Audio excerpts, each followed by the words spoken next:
Right, John, let's start from the very beginning. Just on that first half, how do you put it into words? Really disappointing, I think, from a lot of angles.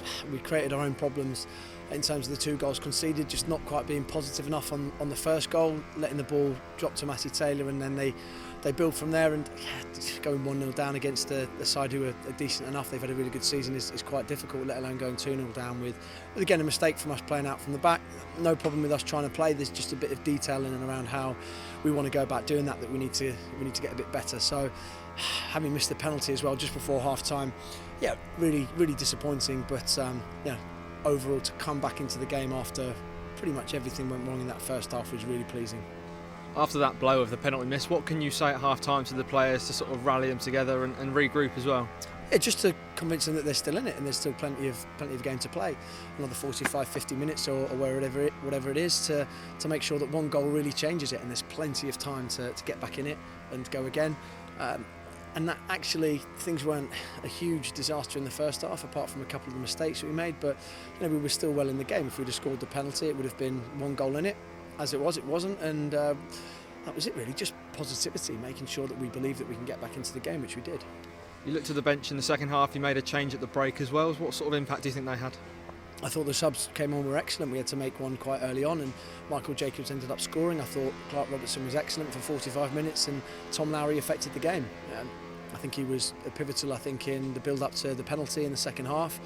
He got in those more advanced positions and played really well. So, really pleased with what the subs did coming on and impacting the game.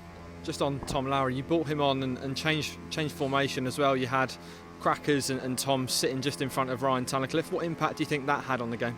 Yeah, we wanted to try and get those two, to try and get Michael and Tom a bit higher up the pitch. We felt that we were playing in front of Port Vale a bit too much in the second half, so we just wanted to keep that sort of defensive solidity by having Ryan in front of the back two, but also then just really trying to open them up a bit more. And thankfully I think it started to work as the second half went on, and we saw a couple of really good performances from Michael and Tom.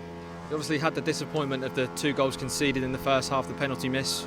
You came back to draw a level in the second half, and there was absolute elation. Just in the context of the game, do you feel it's a point dropped or 2 points gained? A really difficult question to answer. I think at half time it feels like it's a point gained.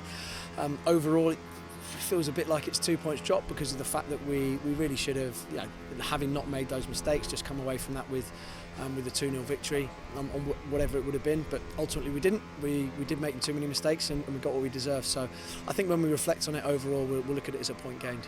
Became a bit of a cagey affair after the equaliser. What do you put that down to? I just think mentality of both sides. I think we put so much effort and emotion into getting back into the game, and that maybe we just weren't quite ruthless enough in then going on and scoring again. We thought we've got back into it, and maybe we need to make sure we don't go 3-2 down. And also Port Vale came here with a plan, and going 2-0 up, they certainly would have come here to make sure that they frustrate us in the second half and kill the game and try and have the ball in play as little as possible. And so I think as soon as it went 2-2, maybe their mentality changed as well, and we've got to deal with that better. We've got to deal with what Port Vale do and then deal with our own mentality a bit better as well. Paddy Lane came off injured in the first half. What's the prognosis on him? Yeah, a hamstring injury for Paddy. I think everyone could have seen that, and really unfortunate for him, but we'll see how it settles down and look at it on Monday and Tuesday and go from there.